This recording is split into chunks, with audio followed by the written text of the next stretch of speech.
देखो, कल की क्लास में हमने जो है ओरिजिन ऑफ लाइफ, ये लाइफ की ओरिजिन किस प्रकार हुई, इससे रिलेटेड कुछ कॉन्सेप्ट को हमने डिस्कस किया था, जिसमें सबसे पहले ओरिजिन ऑफ यूनिवर्स के बारे में बताया था। फिर ओरिजिन ऑफ लाइफ की कुछ ओल्ड हाइपोथेसिस इसके बारे में बताया था, और मैंने स्टार्ट किया था जो modern hypothesis about the origin of life.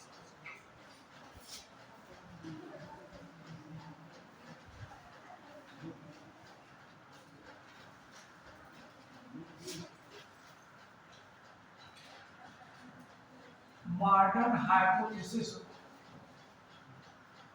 about origin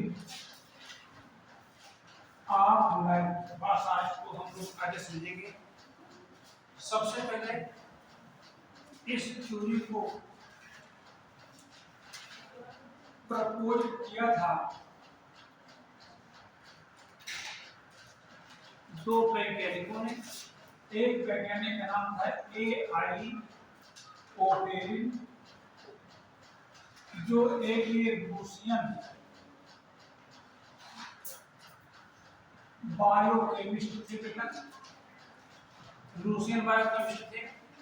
और एक सेकंड जो वैज्ञानिक थे उनका नाम था J.B.S. हेल्डेन। ये एक ब्रिटिश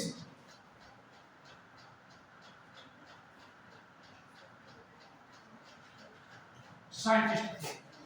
इसमें ये जो A.I. ओपेरिन की जो थ्योरी है, इसको हम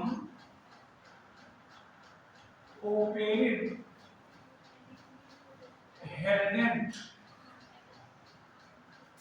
थ्योरी के नाम से भी जानते हैं। इस थ्योरी को हम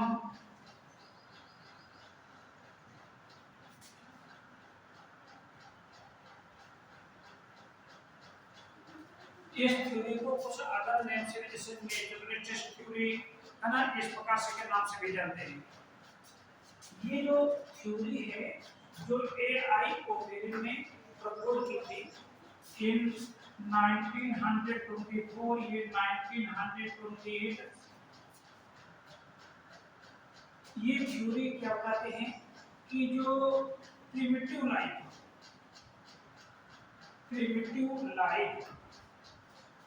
originate from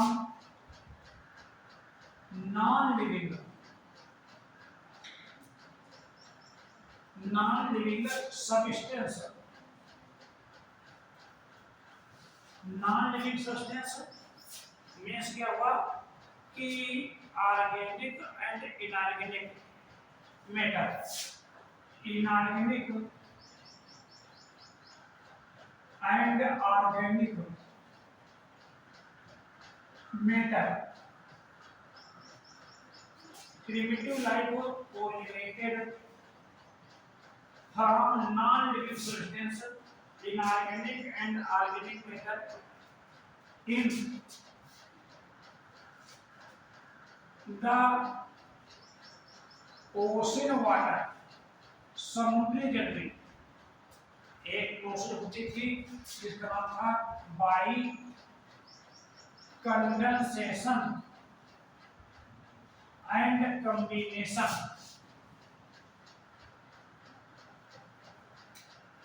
इससे उत्पन्न हुई, ठीक है।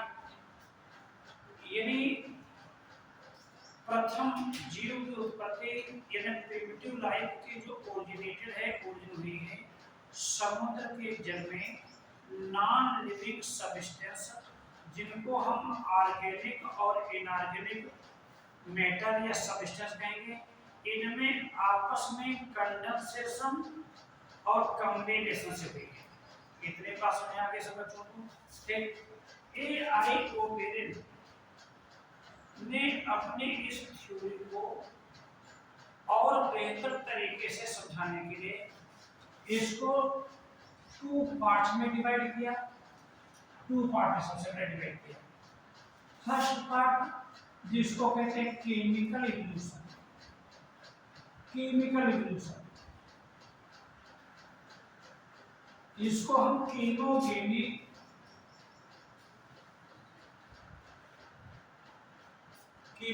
कहेंगे।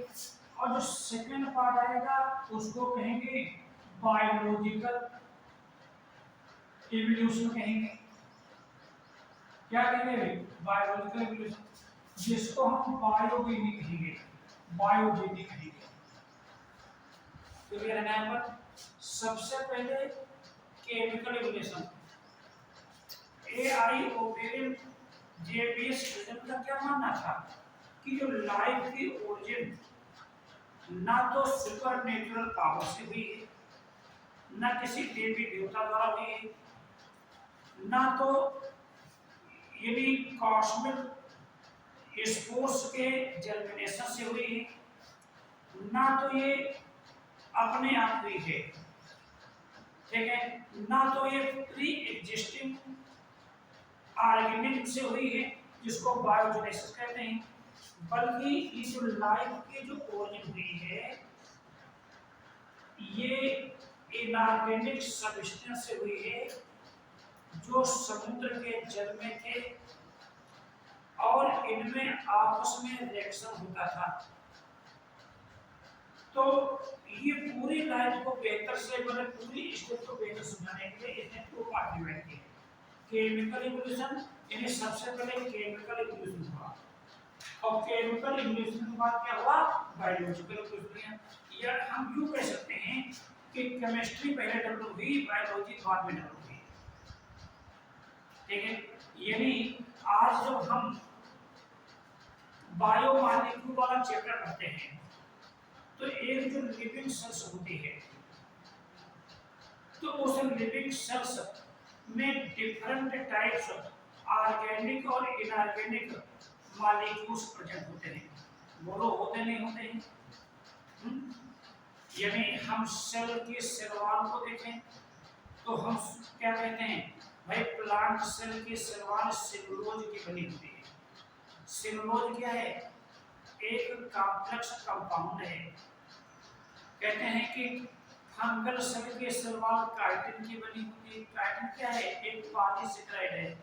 कहते हैं कि बैक्टीरिया की सेल वॉल जो होती है पेप्टिडोग्लाइकन की बनी होती है। फिर सेल मेम्ब्रेन आती है ना, कहते हैं वो lipid plus protein and lipoprotein की बनी होती है। हमारे कहने मतलब ये है कि सेल्स के अंदर क्या प्रेजेंट है? मॉलिक्यूल प्रेजेंट है। हमने पूरा जो है जेनेटिक्स पढ़ाया है, डीएनए आरएनए पढ़ाया है, ये सब क्या है? ये सब माइक्रो मॉलिक्यूल है। आखिर इनका डेवलपमेंट कैसे हुआ? सबसे पहले ये डेवलपमेंट होते ना तभी तो लिविंग सेल बनेगी। तो सबसे पहले मतलब माइक्रो मॉलिक्यूल का डेवलपमेंट है, माइक्रो मॉलिक्यूल का development is called chemical evolution, जिसको हम केमोकेमी कहेंगे। ये जो केमोकेमी है ना, इसको हम केमिकल इवोल्यूशन कहेंगे। ध्यान दें यहाँ पर, इस केमिकल इवोल्यूशन में एआईओवेरिन में है ना, सबसे पहला जो स्टेप था वो क्या दिया था? स्टेप नंबर 1, यानी origin of primitive earth and environment और इस फेज का नाम दिया था उन्होंने एटॉमिक फेज। एटॉमिक फेज कल हमने बताया था आप लोगों से कि भाई लाइफ जब होगी, जब अर्थ होगी, तो क्या बताया था? लमसम 4.5 बिलियन ईयर्स पहले ये पृथ्वी एक यानी हॉट स्फीयर के समान थी। हमने बाकायदा डायग्राम से भी आपको क्लियर किया था। ये जो हॉट स्फीयर है इसमें डिफरेंट टाइप्स एलिमेंट प्रेजेंट थे in the form of atom. Atom के फॉर्म में थे, जहां थे वो सब एलिमेंट्स प्रेजेंट थे जो आज भी हमारी सेल्स के अंदर जो प्रोटोप्लाज्म होता है ना, उस प्रोटोप्लाज्म के फॉर्मेशन में हेल्प करते हैं। जैसे इसमें कौन, carbon, hydrogen, nitrogen, oxygen, sulphur, phosphorus, है ना, कैडमियम, कोबाल्ट, है ना, निकेल, है ना, जिंक, मैंगनीज, बहुत सारे प्रोजेक्ट थे, कल बताया था, ध्यान है यहाँ पर, है ना, कॉपर, सिल्वर, है ना, कॉपर, है ना, है, सिल्वर है ना, गोल्ड है, ये सब प्रोजेक्ट थे। लेकिन होता क्या है कि जैसे जैसे टेम्परेचर क्या होता है, थोड़ा सा डाउन होता है, क्या होता है, टेम्परेचर क्या होता है, थोड़ा सा डाउन होता है, तो ये जो है एलिमेंट्स होते हैं, ये एक कंसंट्रिक लेयर के फॉर्म में होते हैं, ये 3 कंसंट्रिक लेयर के फॉर्म बनाते हैं, डेंसिटी के बेस पर, रोटेशन के बेस पर। बात यहाँ पर ये जो हमने कहा था, ये आयरन, निकेल, कॉपर, ये सेंट्रल में आ जाते हैं, ये तो बताया था बेटा, बोलो कोई नहीं बताया था।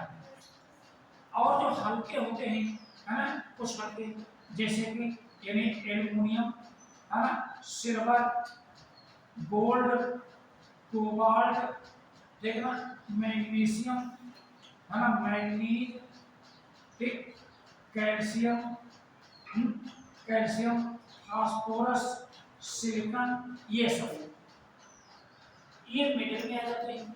और सबसे जो हल्के होते हैं, carbon, hydrogen, nitrogen, oxygen surface पर आ जाते हैं। तो ये वाला जो बनाना, इसको कहते हैं कोर। अर्थ का क्या कहते हैं, कोर कहते हैं। ये कहलाता है सेल, और ये कहलाएगा क्या, बोलो, एनवायरनमेंट कहलाएगा।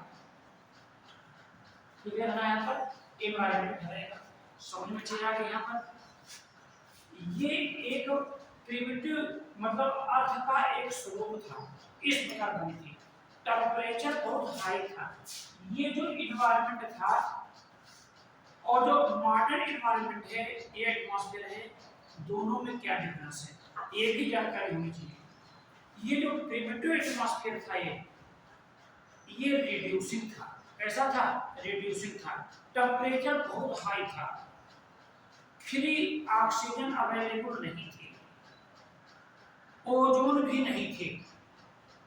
एक जब ऑक्सीजन नहीं थी तो लाइफ भी नहीं थी, कहने का मतलब।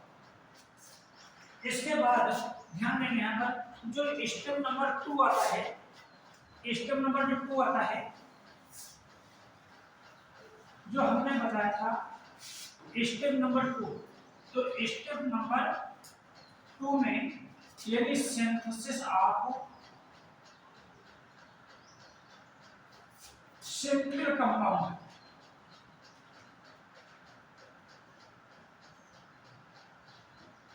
सिंपल कंपाउंड माने हमको यहाँ पर सिंपल कंपाउंड ढूंढने के उनके नाम याद करने हैं। एक कंपाउंड बना जिसका नाम था अमोनिया, दूसरा क्या था बेटा, मीथेन, तीसरा था H2O। हमने कल बताया था H2O वाटर नहीं है, क्या है, एक भाप है, यानी क्या है, वाटर वेपर है। यहाँ पर मैं लिख रहा हूँ, यहाँ पर वाटर वेपर है यहाँ पर, और सब हाइड्रोजन मॉलिक्यूल ये बने थे। चीज सुना यहाँ पर, अर्थ ये बने कैसे, जब अर्थ का टेम्परेचर थोड़ा सा डाउन हुआ, तो ये जो एटम थे, यानी एटम थे, और ये एटम्स एक जैसे ये जब मिले तो ये मॉलिक्यूल बने। यहाँ पर क्या बने, यहाँ पर मॉलिक्यूल बने, ठीक है। जैसे हमने क्या बताया कि कार्बन कार्बन जुड़ा तो CO2 बन जाएगा। अब ये जो मॉलिक्यूल जो होंगे, यानी मॉलिक्यूल जो होंगे जो बने यहाँ पर, ये एटम से जो कंबाइन होंगे तो ये कंपाउंड बन लेंगे। क्या बनाएंगे बेटा, ये कंपाउंड बनाएंगे। जैसे कि हमने क्या बताया था कि नाइट्रोजन और हाइड्रोजन, नाइट्रोजन और हाइड्रोजन इनके कॉम्बिनेशन से ये अमोनिया बनी। क्या बनी, अमोनिया। हमने क्या बताया यहाँ पर, ये जो भी कंपाउंड बने, इसमें जो हाइड्रोजन एटम है, ये डोमिनेंट है।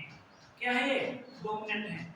यानी जो भी चीज बन रही थी वो हाइड्रोजन की प्रेजेंस में ही बन रही थी, हाइड्रोजन के बिना कुछ नहीं हो पा रहा था। देख, नाइट्रोजन और हाइड्रोजन से क्या बनी बेटा? अमोनिया बनी। इसी प्रकार से कार्बन और हाइड्रोजन, है ना, कार्बन हाइड्रोजन से क्या बना यहाँ पर? यदि मीथेन बनेगा। हम यहाँ बैलेंस नहीं कर रहे हैं, तो इतना समझाने के लिए इससे बना यहाँ पर देखना। इसी प्रकार से ये जो है हाइड्रोजन और ऑक्सीजन इनसे मिलकर के H2O वेपर का फॉर्मेशन हुआ, वेपर का फॉर्मेशन हुआ। हमने क्या बताया? ये जो कंपाउंड बन तो रहे थे, लेकिन ये कंपाउंड ये अर्थ पर नहीं थे, अर्थ पर नहीं थे। क्यों? क्योंकि अर्थ का टेम्परेचर बहुत ज्यादा था। देखें, वाटर वेपर की प्रेजेंस में ये जो थ्री गैसेस थी, यानी मीथेन, अमोनिया और हाइड्रोजन, ये जो तीन गैसें थी, यानी कहने मतलब हुआ मीथेन और अमोनिया और ये H2 यानी हाइड्रोजन, ये थ्री जो गैसेस थी, ये गैसोस फॉर्मेट कंपाउंड थे। ये इन्होंने किससे कंबाइन किया? वाटर वेपर से। जो वाटर वेपर से कंबाइन किया ना, तो बन गए यहाँ पर क्लाउड बन गए। क्या बन गए बेटा? क्लाउड बन गए थे। ठीक है, ये यौगिक, ये जो कंपाउंड थे जो बने थे, ये कंपाउंड हमने क्या बताया? ये गर्म पृथ्वी पर नहीं थे, बल्कि ये वायुमंडल में काले घने बादलों में कन्वर्ट हो गए थे, ये गैसेस वाटर वेपर की प्रेजेंस में। और जब काले बादल बनेंगे, घने बादल बनेंगे, तो क्या होगी? वर्षा भी होगी, नहीं होगी। जब ये वर्षा, ये वाले क्लाउड है, ये हार्ड है यहाँ पर, है ना, हार्ड अर्थ है। ये जो लाइट था यहाँ पर आई यहाँ से, तो हमने कल बताया था कि जब हम तवे पर या बहुत जो हार्ड जो आयरन है उस पर पानी डालते हैं, जिसमें लोहा वगैरह जो है हीट करके पानी डालते हैं, तो क्या होता है? वो पानी भाप के रूप में ऊपर चला जाता है। और एनवायरनमेंट में कैसे ऑर्गेनाइजेशन प्रेजेंट ही थी, तो फिर क्लाउड बना देती थी, फिर पानी बरसता था। ये प्रोसेस लगातार होती रहती थी। पानी बरसता था, फिर भाप के रूप में चला जाता था, फिर काफी वर्षा होती थी। ये प्रोसेस, यानी वैज्ञानिकों का मानना है, हजारों वर्षों तक रिपीट होती रही। जब इस गर्म पृथ्वी पर लगातार पानी बरसता रहा, तो इस गर्म पृथ्वी में अनेकों प्रकार के चेंजेस हुए। ये आपको ध्यान होना चाहिए। कहीं पर क्या बन गए? मेरी बात सुनने पर बड़े बड़े माउंटेन बन गए, कहीं पर बड़ी बड़ी नदियां बन गई, कहीं पर विशालकाय समुद्र बन गए, बात मतलब कहीं पर वैली बन गई। इस प्रकार यानी ये कंडीशंस यहाँ दिखाई पड़ेगी। अब ये जो वाटर था, मेरी बात में, ये जो वाटर था, ये कहाँ गया? समुद्र में आ गया। कहाँ गया? ये समुद्र में आ गया। अब ये समुद्र का जो जल था बहुत ही हार्ड था, खोलता हुआ था स्टेशन आने पर। तो ये था क्या? यानी सिंथेसिस ऑफ सिंपल कंपाउंड। अब जो हमारा अगला स्टेप है, ध्यान देंगे यहाँ पर, स्टेप नंबर 3। ये स्टेप नंबर 3 में हम पढ़ते हैं यानी synthesis of organic compound. Organic compound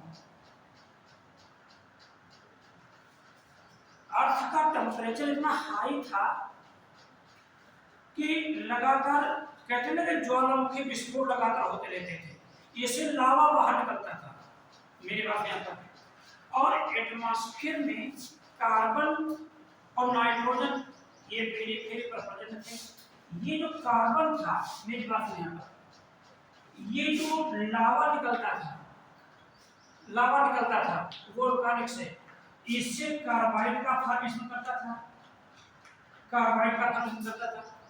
और ये जो नाइट्रोजन है ना, इस लावा से नाइट्राइट का फॉर्मेशन करता था। अब ये जो कार्बाइड है ना बेटा ना, ये कार्बाइड है सुपर हीट, क्योंकि पानी बिल्कुल खौलता हुआ था, भाप ऊपर जाते थे। क्लियर है बात यहाँ पर? तो ये कार्बाइड सुपर हीटेड स्टीम से कंबाइन होकर के, कार्बाइड सुपर हीटेड स्टीम से हमने क्या किया, कंबाइन होकर के जो एक कंपाउंड लगातार बन रहा था उसका नाम था मीथेन। क्या नाम था बेटा, बोलो भाई, मीथेन। तो पहले मतलब हुआ ये जो मीथेन कंपाउंड बनी, तो मीथेन में कार्बन बेटा कितना है, सिंगल ही तो है ना।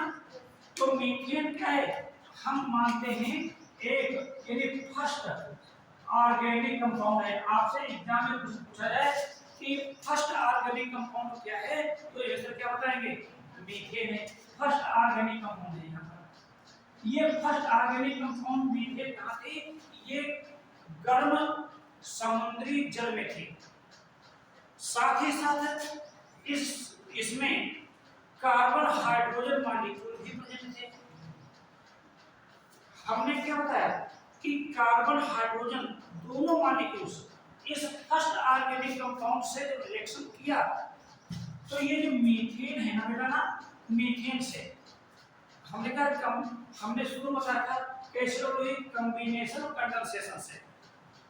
तो इस मीथेन में कार्बन हाइड्रोजन ये जब रेगुलरली जुड़ते हैं तो मीथेन से मिलते जुलते कुछ अदर ऑर्गेनिक कंपाउंड बनने लगे, हाइड्रोकार्बन, ठीक है।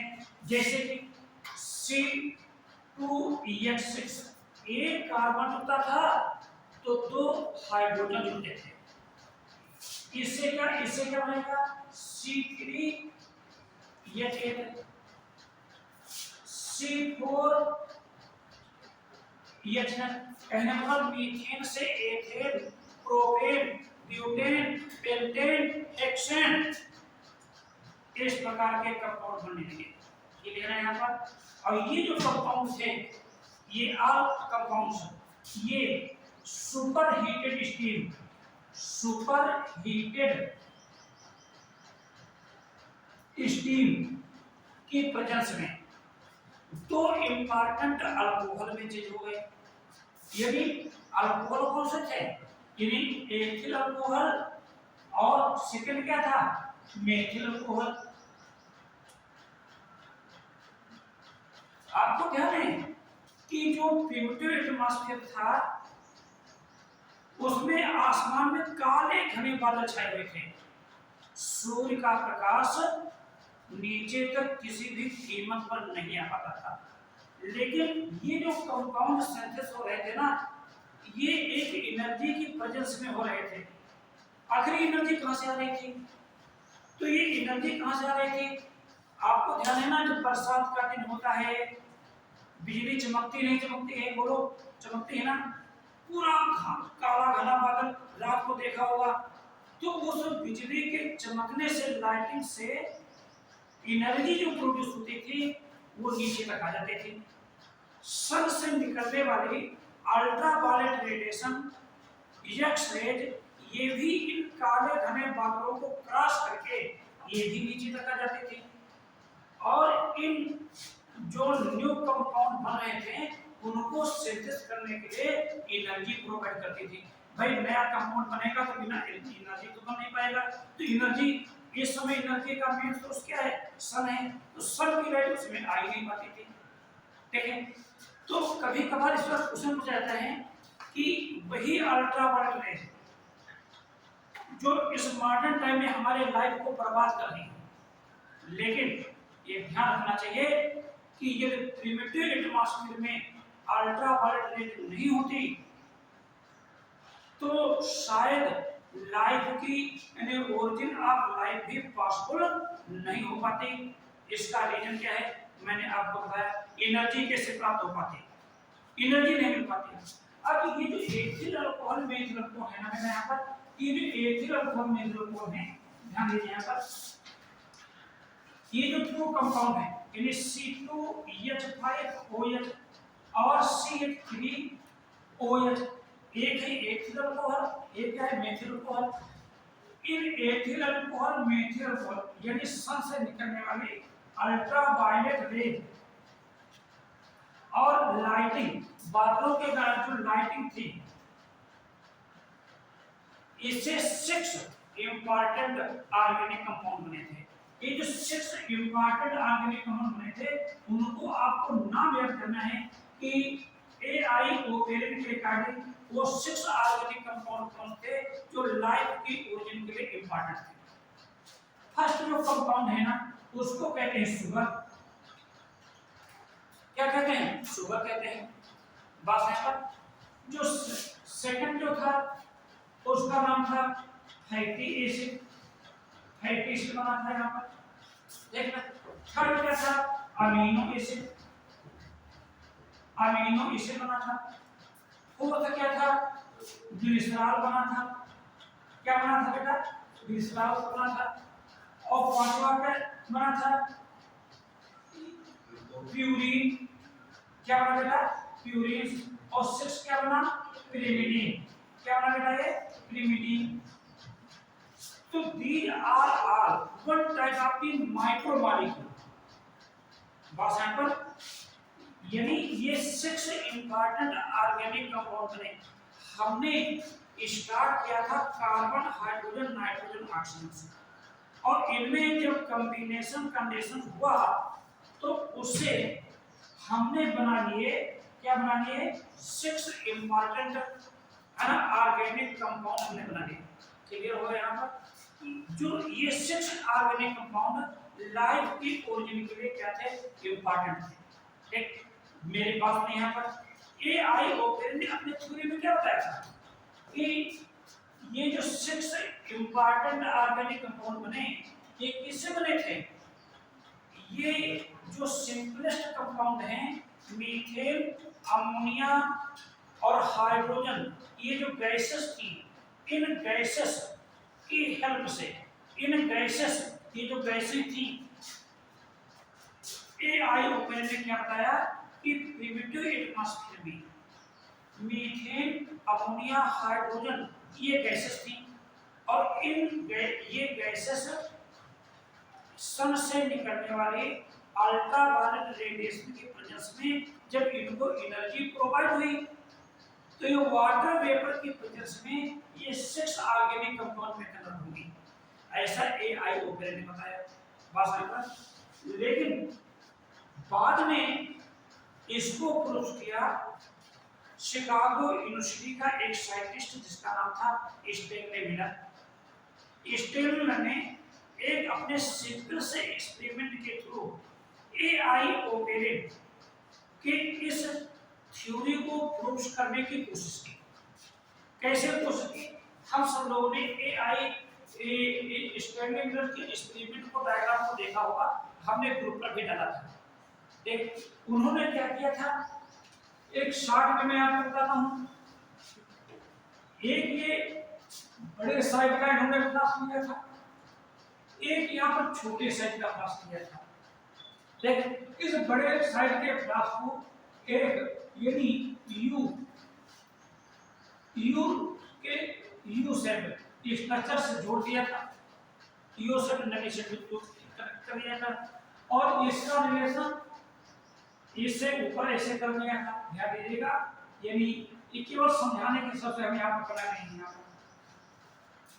देखें, इस फ्लास्क में methane, ammonia, hydrogen, methane, ammonia, hydrogen, ये जो 3 गैसेस हैं उनके मिश्रण को 2:1:2 में मिक्स कर दिया था। ये जो फ्लास्क है छोटा सा, इसमें वाटर भर दिया था, बॉइलिंग वाटर, और वाटर लगातार हीट रहे इसके भी नीचे एक बर्नर फिट कर दिया था। यहाँ पर वैक्यूम लगा दिया था, और यहाँ पर नीचे एक कंडेंसर जोड़ दिया था। यहाँ पर ये क्या है? गैसेस है। यहाँ पर इसमें टंगस्टन के 2 इलेक्ट्रोड शिफ्ट कर दिए थे, ये इलेक्ट्रोड शिफ्ट कर दिए थे। बस यहाँ पर मिलर ने ये इस एक्सपेरिमेंट को एक प्रकार का प्रिमिटिव एटमॉस्फेयर बनाया था। प्रिमिटिव एटमॉस्फेयर में जो इन्वायरमेंट था ना, उसमें कौन से सिंपलेस्ट गैसेस थी? मीथेन, अमोनिया, हाइड्रोजन, यही तो थी। प्रिमिटिव एटमॉस्फेयर में जो अर्थ यानी समुद्र का जो जल था ना, कैसा था? खौलता हुआ था।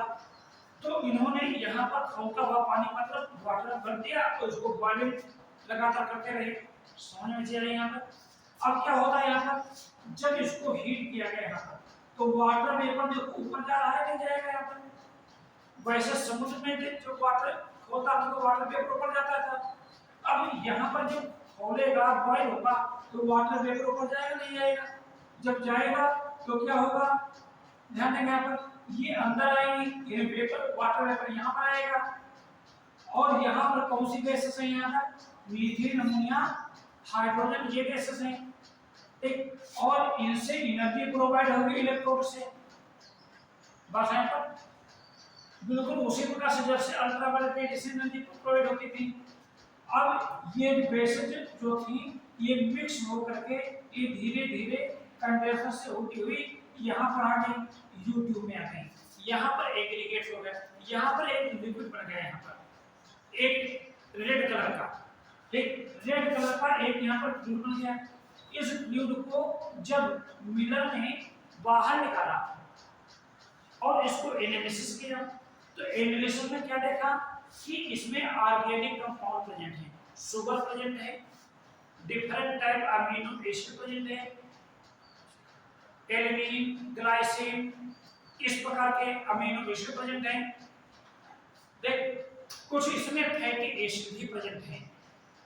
शायद एआई ओपेरिन ने भी यही बताया था कि प्रिमिटिव एनवायरनमेंट में ये जो गैसेस थे एटमॉस्फेयर में, मीथेन, अमोनिया, हाइड्रोजन, जो यानी लमसम इसी रेशियो में थी।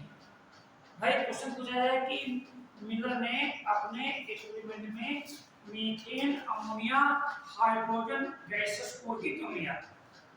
क्यों लिया भाई? क्योंकि यही गैसें ही तो प्रिमिटिव एटमॉस्फेयर में क्या थी? ये प्रेजेंट थी। ठीक है, और यहाँ पर बॉइलिंग वाटर क्यों लिया? क्योंकि उस समय प्रिमिटिव एटमॉस्फेयर में जो वाटर था ये बिल्कुल बहुत गर्म था, खौलता हुआ था। जैसे यहाँ पर एक प्रिमिटिव एटमॉस्फेयर में जो एनर्जी किससे मिलती थी? अल्ट्रावायलेट रेडिएशन से मिलती थी, एक्स-रे से मिलती थी, लाइट से मिलती थी। तो मिलर ने अपने एक्सपेरिमेंट में इस व्यवस्था के लिए यहाँ पर टंगस्टन के 2 इलेक्ट्रोड फिट कर दिए थे। क्या किए थे? 2 इलेक्ट्रोड फिट कर दिए थे। ठीक है, और इसको यानी एक हाई वोल्ट कर दिया था जिससे एनर्जी प्रोवाइड हुई। तो हम क्या कहते हैं कि ओपेरिस के थ्योरी की प्रूफ्स किस साइंटिस्ट ने की थी? स्टैनली मिलर ने की थी। कैसे की थी ये भी आपको जानकारी होगी। अब हमने क्या बताया था कि स्टेप नंबर 3 में ये सिंथेसिस ऑफ ऑर्गेनिक कंपाउंड्स बने। कौन से बने थे? ये 6 बने थे। ये 6 ऑर्गेनिक कंपाउंड लाइफ की ओरिजिन के लिए एक इंपॉर्टेंट थे। अब स्टेप नंबर 4 में क्या देखते हैं? यानी स्टेप नंबर 4 में यानी formation of complex organic compound, complex organic compound. यहाँ पर सिंपल ऑर्गेनिक कंपाउंड बने थे, अब क्या बनेंगे? कॉम्प्लेक्स ऑर्गेनिक कंपाउंड बनेंगे। तो ध्यान देंगे यहाँ पर ये थर्ड स्टेप में ये जो ऑर्गेनिक कंपाउंड बने थे बेटा ना, कौन कौन से बने थे? अभी 6 हमने बताया। कौन कौन से बने थे? Sugar, fatty acid, amino acid, glycerol, purine और प्यूरिन। ये समुद्र के जल में उबल रहे थे, ऐसे जैसे कि हम यदि कुकर में या कोई फ्राई पैन में कोई चीज उबालते हैं, उसी प्रकार से समुद्र का पानी खोलता हुआ था, ऐसे उबल रहे थे। अब ये जाहिर सी बात है, जब पानी खोलेगा तो ये कंपाउंड आपस में रिएक्शन करेंगे, नहीं करेंगे?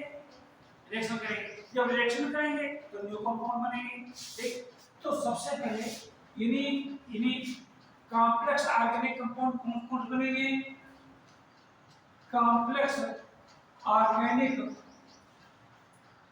कंपाउंड जो बनेंगे वो कौन से होंगे, ये आपको नाम होना चाहिए। फर्स्ट जो ऑर्गेनिक कंपाउंड बना उसका नाम था कार्बोहाइड्रेट्स।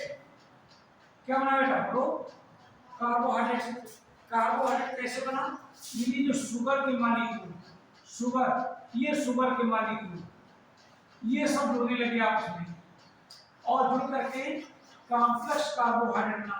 ये एक सिंपल कार्बोहाइड्रेट है बेटा, शुगर क्या है, कॉम्प्लेक्स, यानी यहाँ पर जो बना कॉम्प्लेक्स कार्बोहाइड्रेट बना है। कॉम्प्लेक्स कार्बोहाइड्रेट बना, ये कॉम्प्लेक्स कार्बोहाइड्रेट क्या होगा, जैसे सेलुलोज, ग्लाइकोजन, काइटिन, इसका निर्माण हुआ।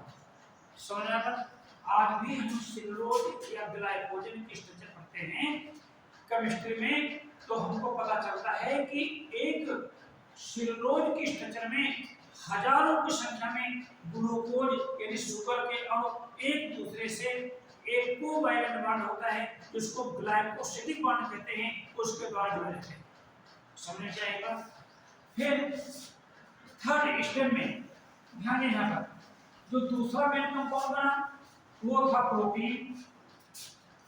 सेकंड क्या बना बेटा, क्या नाम था बेटा, प्रोटीन। ये प्रोटीन कैसे बनी, ये जो अमीनो एसिड के मॉलिक्यूल होंगे, अमीनो एसिड के जो मॉलिक्यूल्स होंगे ये जब आपस में कंबाइन होंगे तो बन जाएगी क्या, प्रोटीन बन जाएगी। भाई अभी हमने प्रोटीन श्रृंखला चक्र पाया नहीं पाया है, तो प्रोटीन का निर्माण किसे होता है, अमीनो एसिड होता है। जब अमीनो एसिड के मॉलिक्यूल्स आपस में जुड़ेंगे तो हमने बताया होगा कि अमीनो एसिड में दो फंक्शनल ग्रुप होते हैं, एक होता है क्या, अमीनो ग्रुप, दूसरा क्या होता है, कार्बोक्सिलिक ग्रुप। तो एक अमीनो एसिड का अमीनो ग्रुप दूसरे अमीनो एसिड के कार्बोक्सिलिक ग्रुप से एक बॉन्ड के थ्रू कनेक्ट हो जाता है जिसको पेप्टाइड बॉन्ड कहते हैं। अमीनो एसिड के मॉलिक्यूल के बीच में कौन सा बॉन्ड बताया मैंने, बोलो, पेप्टाइड बॉन्ड, पेप्टाइड, जिससे प्रोटीन बन जाते हैं। और कुछ प्रोटीन जो होती है ना बेटा एंजाइम्स के फॉर्म में फंक्शन करने लगी। एंजाइम आज भी हम पढ़ते हैं ना, जितने एंजाइम होते हैं ना किसके बने होते हैं, प्रोटीन के बने होते हैं। पूछा जाए क्वेश्चन एग्जाम में कि enzymes are made up of, enzyme बने होते हैं किसके बने होते हैं, प्रोटीन के बने होते हैं। इतनी चीज समझ यहाँ पर। अच्छा आगे मैं बढ़ता हूँ। फिर तीसरा बना फैट्स। फैट्स बना, क्या बना, फैट्स बना। तो फैट्स कैसे बना, फैट्स ये इसको हम लिपिड भी कह सकते हैं। ये जो फैटी एसिड है ना बेटा, फैटी एसिड और प्लस ग्लिसरॉल, ये जब दोनों आपस में जुड़े, ये दोनों मॉलिक्यूल आपस में जुड़े तो क्या बन जाएगा, ये फैट्स बन जाएगा।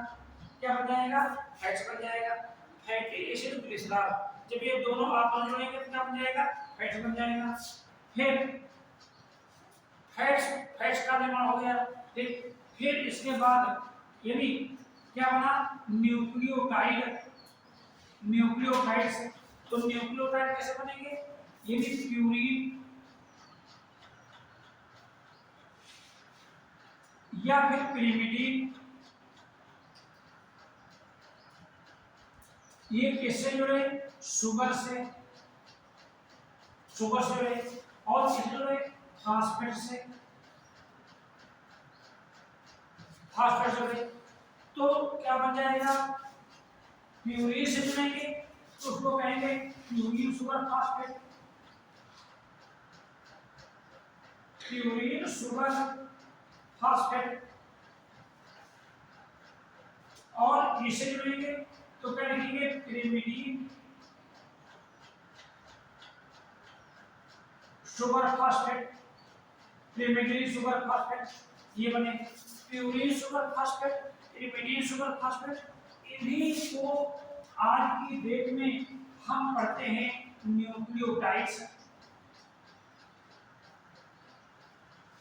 एक न्यूक्लियोटाइड की स्ट्रक्चर हमने पढ़ी ना, जिसमें एक और नाइट्रोजनस बेस का होता है, यानी प्यूरिन का होता है या पिरिमिडीन का होता है। एक और शुगर यानी पेंटोज शुगर का होता है। एक और किसका होता है, फास्फेट का होता है। वही चीज यहाँ भी तो है यहाँ पर। यदि प्यूरिन्स या प्रिमिडिन के जो मॉलिक्यूल्स शुगर और फास्फेट से जुड़े, जो प्यूरिन के जुड़ेंगे तो प्यूरिन शुगर फास्फेट बन जाएगा, और जो प्रिमिडिन के जुड़ेंगे उसको क्या कहेंगे, प्रिमिडिन शुगर फास्फेट बन जाएगा। इन्हीं को आज की डेट में हम क्या कहते हैं, न्यूक्लियोटाइड्स कहते हैं। क्या कहते हैं, न्यूक्लियोटाइड कहते हैं। अब ये जो न्यूक्लियोटाइड्स बने यहाँ पर, ध्यान दें, यहाँ पर न्यूक्लियोटाइड्स क्या होते हैं, polymers of nucleic acid. Nucleotide क्या होते हैं, पॉलीमर्स ऑफ न्यूक्लिक एसिड। पहले मतलब क्या हुआ, ये जो न्यूक्लियोटाइड्स बने यहाँ पर, न्यूक्लियोटाइड्स बने यहाँ पर, देखना इनमें एक प्रोसेस हुई पॉलीमरेशन। क्या हुई बेटा, पॉलीमरेशन।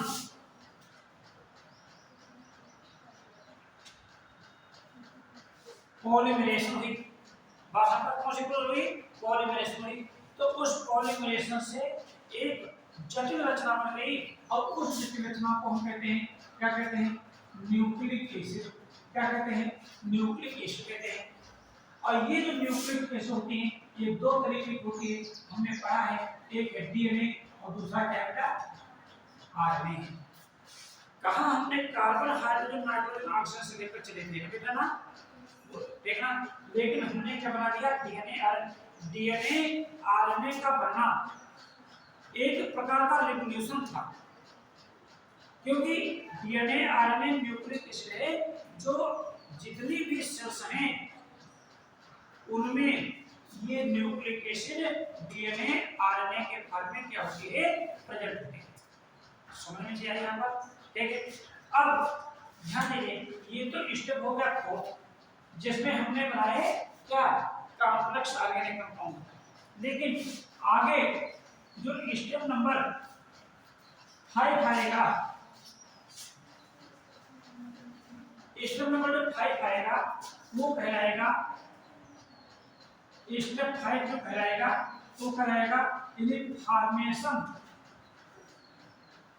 Of nucleoprotein.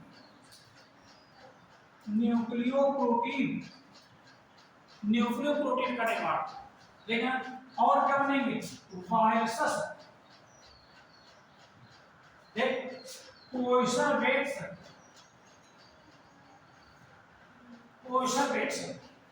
देखें, एंड माइक्रो स्फीयर, ये सब इस स्टेप में बनेंगे। सबसे पहले जाना है कि न्यूक्लियोप्रोटीन कैसे बनी। देखें, न्यूक्लियोप्रोटीन मतलब न्यूक्लिक एसिड यहाँ पर गई थी ना बेटा ना, बोलो, न्यूक्लिक एसिड बनी कि नहीं बनी थी, बनी कि नहीं बनी थी। प्रोटीन पहले से बन चुकी थी, प्रोटीन पहले बन चुकी थी, तो यानी ये प्रोटीन बन गई, प्रोटीन, न्यूक्लिक एसिड, प्रोटीन। जब ये दोनों आपस में मिली, देखें, तो बन जाएगी क्या, न्यूक्लियोप्रोटीन। देखें, न्यूक्लिक एसिड प्लस प्रोटीन जब उनके मॉलिक्यूल आपस में जुड़े तो क्या बन जाएगा, क्या बनेगा भाई, न्यूक्लियोप्रोटीन बन जाएगी। ये न्यूक्लियोप्रोटीन कहाँ बने थे, इन ओशन। ये सब क्रिया कहाँ हो रही थी, समुद्र के जल के अंदर ही हो रही थी। समुद्र का जल अभी भी खोल रहा था, तभी तो रिएक्शन हो रहा था, ये दोनों कंपाउंड पास में आए। ठीक, अभी जो न्यूक्लियोप्रोटीन के मॉलिक्यूल्स थे, ठीक, ध्यान है यहाँ पर, ऐसा माना जाता है एक न्यूक्लियोप्रोटीन के मॉलिक्यूल्स, यानी जैसे ये हमारे न्यूक्लियोप्रोटीन मॉलिक्यूल्स हैं, ये न्यूक्लियोप्रोटीन मॉलिक्यूल्स, इन न्यूक्लियोप्रोटीन मॉलिक्यूल्स को हम एक प्रकार के फ्री जीन के नाम से जानते हैं, फ्री जीन के नाम से जानते हैं। न्यूक्लियोप्रोटीन को क्या कहेंगे हम, एक प्रकार के स्वतंत्र जीन कहलाएंगे। ये जो न्यूक्लियोप्रोटीन मॉलिक्यूल्स है ना, ये समुद्र के अंदर रहते हैं। इनके ऊपर धीरे धीरे प्रोटीन की एक लेयर बन गई, प्रोटीन प्रेजेंट नहीं थी। न्यूक्लियोप्रोटीन मॉलिक्यूल ये है, ठीक है, न्यूक्लियोप्रोटीन। यदि न्यूक्लियोप्रोटीन मतलब क्या हुआ, क्रोमोसोम। न्यूक्लियोप्रोटीन मतलब क्या हुआ बेटा, क्रोमोसोम्स। क्रोमोसोम्स में क्या क्या होता है? न्यूक्लिक एसिड यानी डीएनए और प्लस प्रोटीन, हिस्टोन प्रोटीन, इन दोनों को जोड़ करके क्या कहते हैं? क्रोमोसोम कहते हैं। और इनके ऊपर एक ये लेयर धीरे धीरे बन गई, ये प्रोटीन लेयर बन गई। यहाँ पर क्या बन गई? प्रोटीन लेयर बन गई। और इस प्रोटीन लेयर को हम प्रोटीन कोट कहते हैं। क्या कहते हैं? प्रोटीन कोट कहते हैं।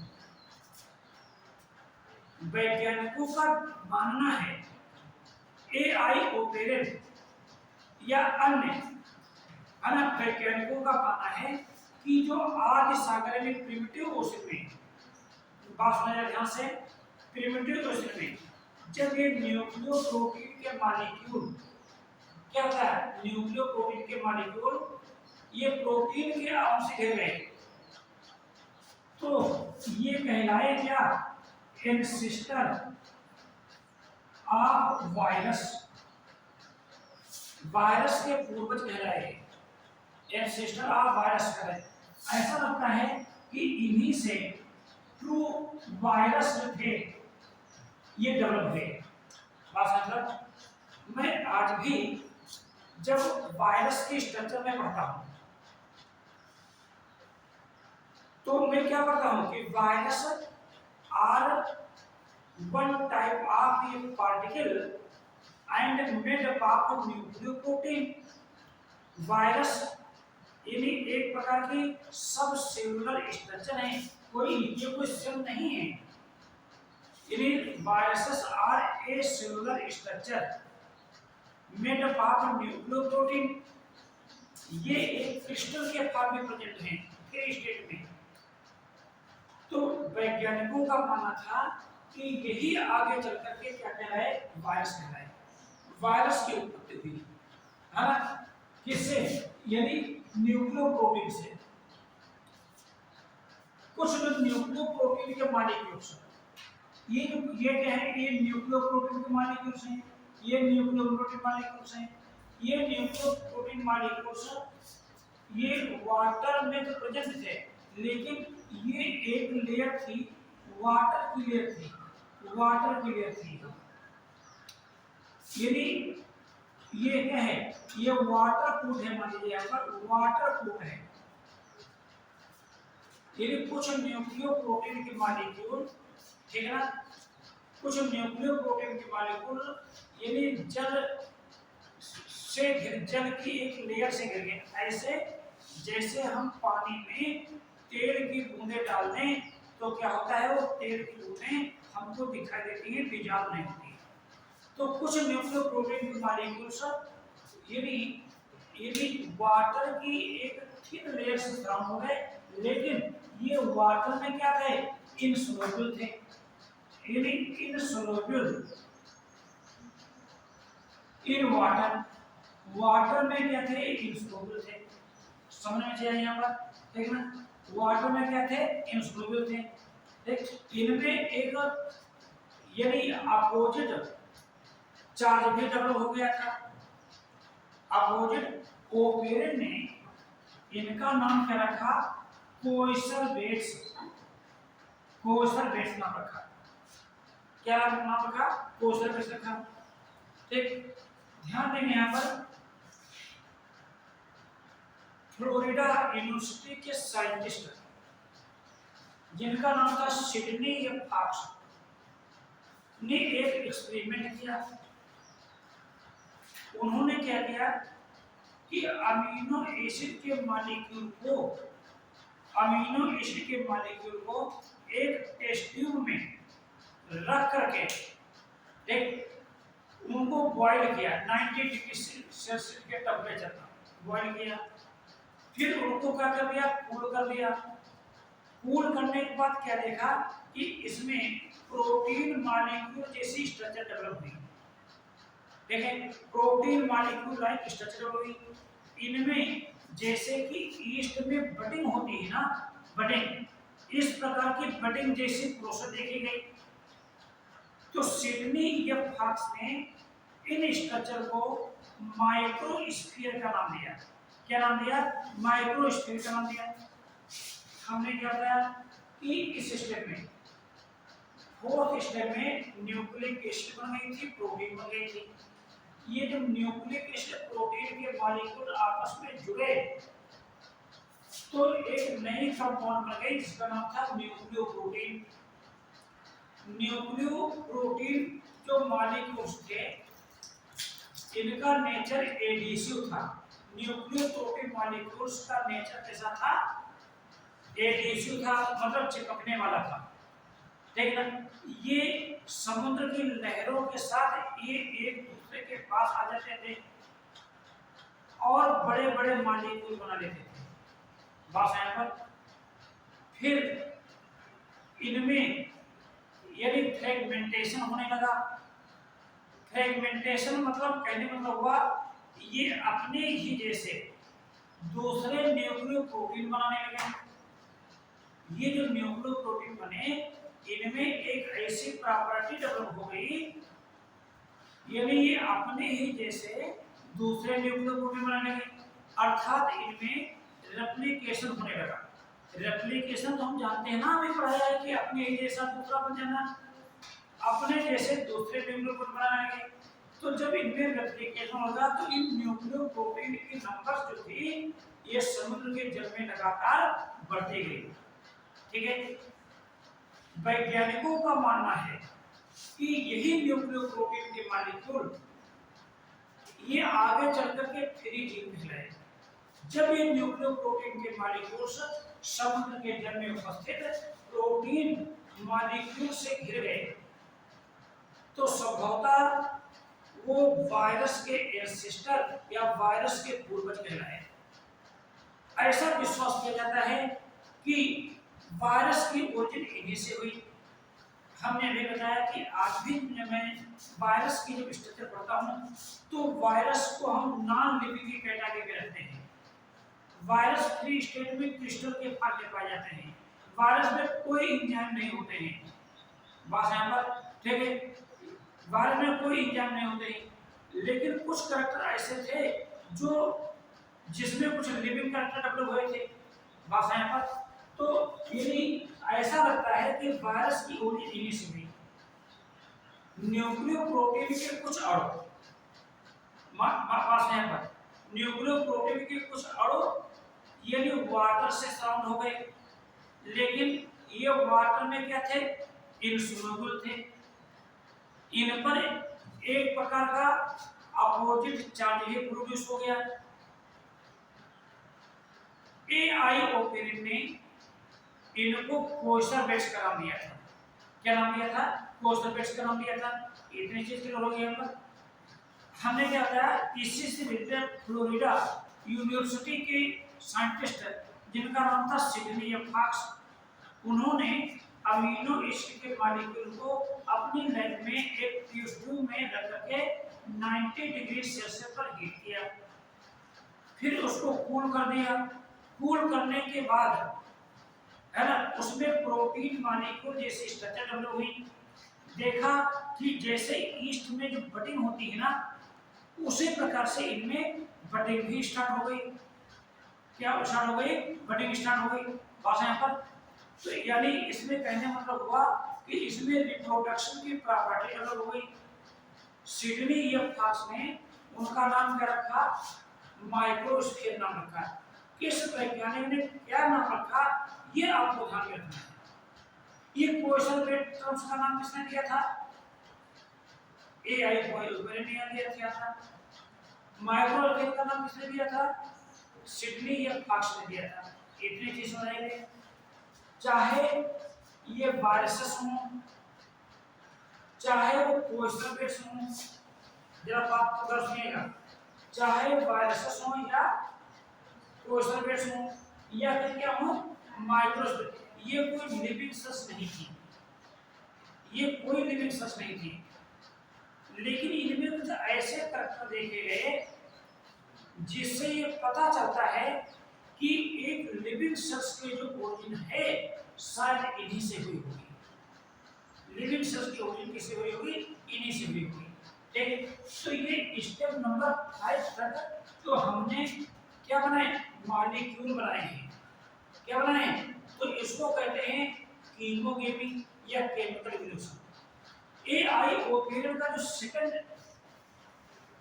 पार्ट है जिसको कहते हैं, है ना, बायोलॉजिकल इवोल्यूशन। क्या कहते हैं भाई, बोलो, बायोलॉजिकल इवोल्यूशन। बायोलॉजिकल इवोल्यूशन को हम बायोकेमिस्ट्री के नाम से जानते हैं।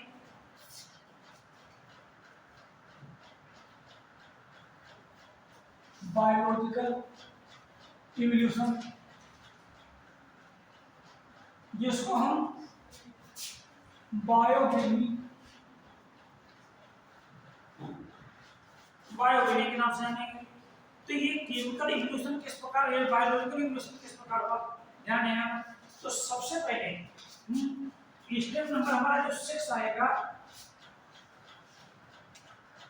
जो स्टेप 6 आएगा इसमें आएगा कि origin of primitive cells. Origin of primitive cells, primitive cells हमने क्या बताया था कि जो न्यूक्लियोप्रोटीन मॉलिक्यूल है ना बेटा, ध्यान दीजिएगा, बने थे ना भैया पर, ये न्यूक्लियोप्रोटीन मॉलिक्यूल से देखो यहाँ पर, ये क्या है, न्यूक्लियोप्रोटीन मॉलिक्यूल से। ये क्या है बेटा, ये न्यूक्लियोप्रोटीन मॉलिक्यूल से है। Aggregates in the ocean water, यानी ये क्या है, न्यूक्लियोप्रोटीन मॉलिक्यूल्स।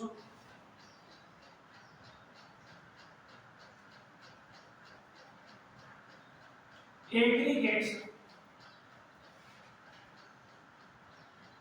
मतलब पुरुष के आकार में एग्रीगेट हो गए, यहाँ पर समूहों के रूप में क्या हो गए, एग्रीगेट्स हो गए।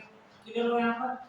फिर धीरे धीरे क्या हुआ इनमें, ध्यान दीजिए, ये जो न्यूक्लियोप्रोटीन मॉलिक्यूल्स हैं यहाँ पर, देखिए ये बनाए हमने यहाँ पर,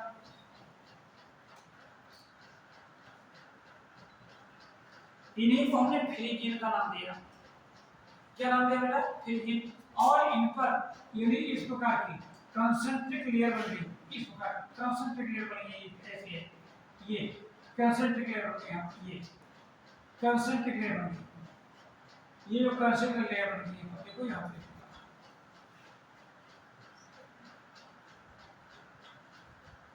ये कंसंट्रिक लेयर किसकी थी, न्यूट्रल की थी, क्योंकि ओशन वाटर में कार्बोहाइड्रेट प्रोटीन था ही था।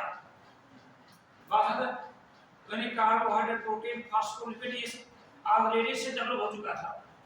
तो ये यानी एक न्यूट्रिएंट है, सेल मतलब गिर गए यहाँ पर। अब ये जो न्यूट्रिएंट सेल था ना, ये क्या हुआ, ये धीरे धीरे यानी एक सिंगल लेयर के फॉर्म में कन्वर्ट हो गया। देखिए इस प्रकार से, इस प्रकार से,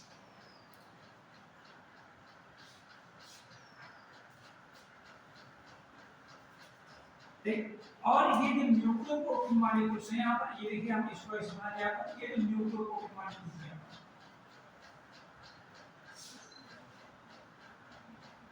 देख ये सेंटर में आ गए यहाँ पर, ये यहाँ पर, यहाँ पर ये न्यूक्लियोप्रोटीन मॉलिक्यूल यहाँ पर,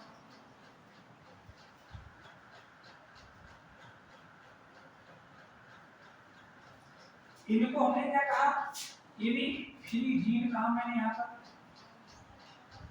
ठीक। और ये जो लिपिड मेम्ब्रेन बनी यहाँ पर, ये क्या बनते बेटा, ये यहाँ पर लिपिड मेम्ब्रेन बन गई यहाँ पर, और इस लिपिड मेम्ब्रेन को हमने नाम दिया सेल मेम्ब्रेन, सेल मेम्ब्रेन, समझ आया। तो वैज्ञानिकों का मानना है ये एक प्रिमिटिव सेल थी, प्रिमिटिव सेल थी। एक किस टाइप की सेल थी, ये प्रिमिटिव सेल थी, समझ में चला यहाँ पर, क्या थी ये प्रिमिटिव सेल थी। अब इस प्रिमिटिव सेल से डेवलपमेंट 2 डायरेक्शन में हुआ। ये जो प्रिमिटिव सेल है ना, इससे जो डेवलपमेंट जो स्टार्ट हुआ, ये 2 डायरेक्शन में स्टार्ट हुआ।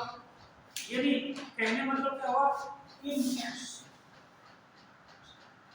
न्यूक्लियोप्रोटीन मॉलिक्यूल, ध्यान दिया, ये न्यूक्लियोप्रोटीन मॉलिक्यूल यहाँ पर, यहाँ पर न्यूक्लियोप्रोटीन मॉलिक्यूल, यहाँ पर ये सेंटर में तो है, यहाँ पर यहाँ पर कहाँ पर है, सेंटर में है, लेकिन इन पर कोई मेम्ब्रेन नहीं बन पाई, ठीक है, ये बाहर। तो इसका मतलब क्या हुआ, ये ट्रू जो न्यूक्लियस है ये डेवलप नहीं हो पाया, ट्रू न्यूक्लियर डेवलप नहीं हो पाया। ये तो सेल मेम्ब्रेन है ना बेटा, यहाँ पर ये सेल मेम्ब्रेन है यहाँ पर, ये पूरा मेरा साइटोप्लाज्म कहलाया यहाँ पर, साइटोप्लाज्म कहलाया यहाँ पर। और ये क्या करे, ये नहीं, फ्री जीन कहलाए, क्या कहलाए, फ्री जीन कहलाए।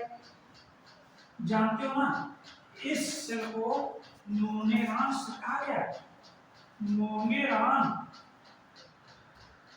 सेल कहा गया, मोनेरॉन सेल, क्योंकि इसमें ये फ्री जीन तो हैं, लेकिन इनके ऊपर कोई लिपिड मेम्ब्रेन नहीं है।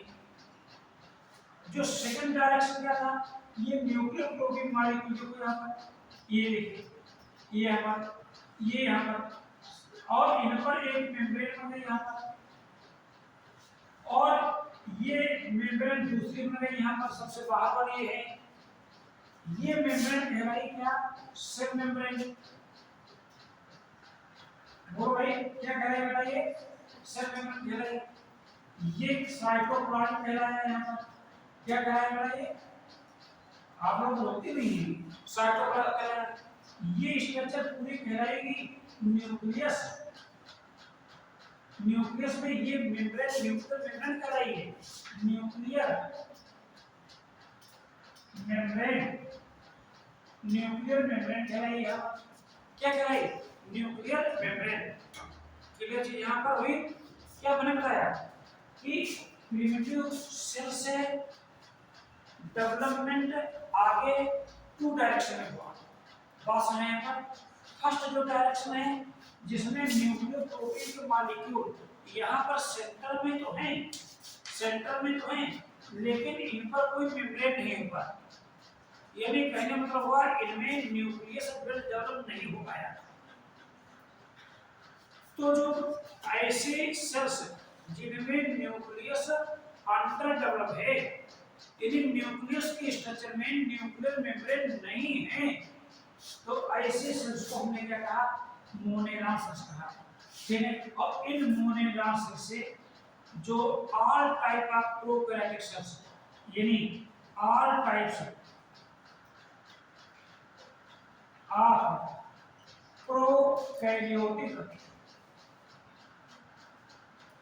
जो सेल्स थी ये डेवलप हुई, all type of the prokaryotic cells, जैसे कि बैक्टीरिया, साइनोबैक्टीरिया, रिक्शिया, माइकोप्लाज्मा, आर्कीबैक्टीरिया, बस यहाँ पर ये सब क्या है, किंगडम मोनेरा के मेंबर हैं, हम सब लोगों ने पढ़ा है, ठीक है।